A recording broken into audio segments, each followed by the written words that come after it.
क्या आप जानते हैं कि इतिहास के विशाल पन्नों में कुछ नाम सितारों से भी ज्यादा चमकते हैं?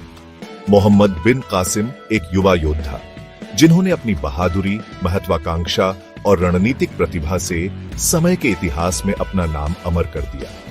695 ईस्वी में ताइफ शहर में जन्मे कासिम की किस्मत छोटी उम्र से ही महानता से जुड़ी थी।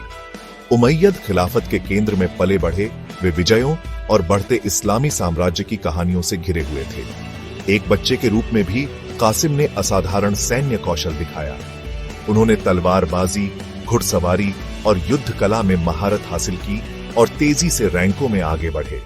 उनके स्वाभाविक नेतृत्व गुण और रणनीतिक प्रतिभा किसी से छिपी नहीं रही।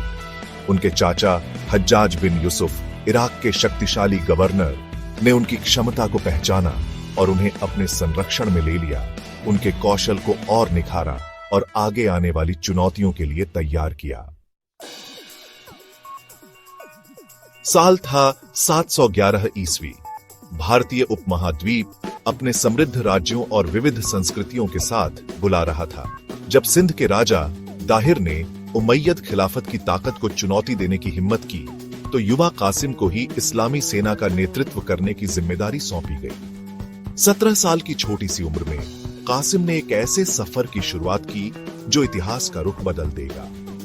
एक विशाल सेना का नेतृत्व करते हुए कासिम ने दुर्जेय सिंधु नदी को पार किया, जो सिंध पर उनकी विजय की शुरुआत थी। उनका अभियान केवल सैन्य शक्ति का प्रदर्शन नहीं था, बल्कि एक सोची समझी रणनीति थी जिसमें उनकी युद्ध कौशल और चतुर कूटनीति का मेल था। वे स्थानीय आबादी का समर्थन जीतने के महत्व को समझते थे और उन्होंने उन्हें न्याय और धार्मिक स्वतंत्रता का वादा किया, जो राजा दाहिर के दमनकारी शासन के बिल्कुल विपरीत था।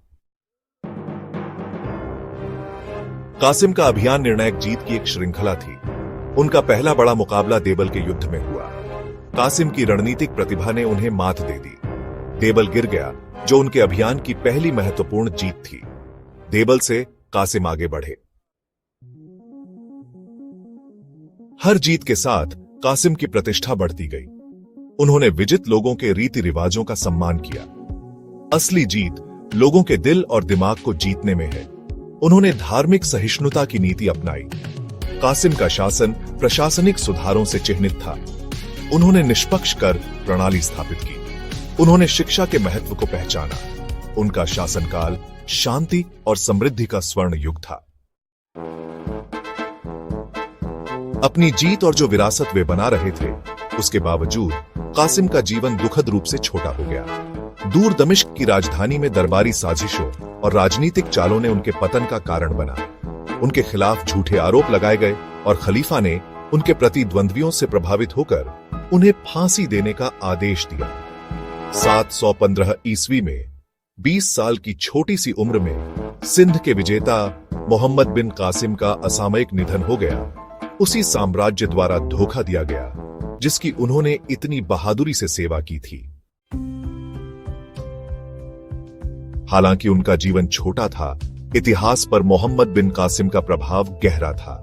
वे एक शानदार सैन्य रणनीतिकार, एक न्यायप्रिय शासक और एक दूरदर्शी नेता थे, जिन्होंने भारतीय उपमहाद्वीप पर एक अमिट छाप छोड़ी।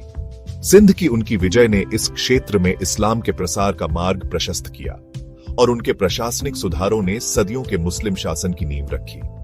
मोहम्मद बिन कासिम की कहानी हम सभी के लिए एक प्रेरणा है।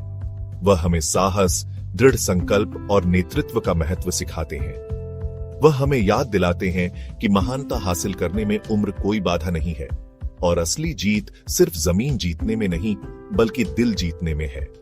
उनका जीवन हालांकि दुखद रूप से छोटा रहा, पीढ़ियों को प्रेरित करता रहता है, साहस, दृष्टि और न्याय की स्थायी शक्ति का प्रमाण। मोहम्मद बिन कासिम की विरासत हमें याद दिलाती है कि सच्ची महानता केवल विजय में नहीं, बल्कि न्याय और मानवता में है।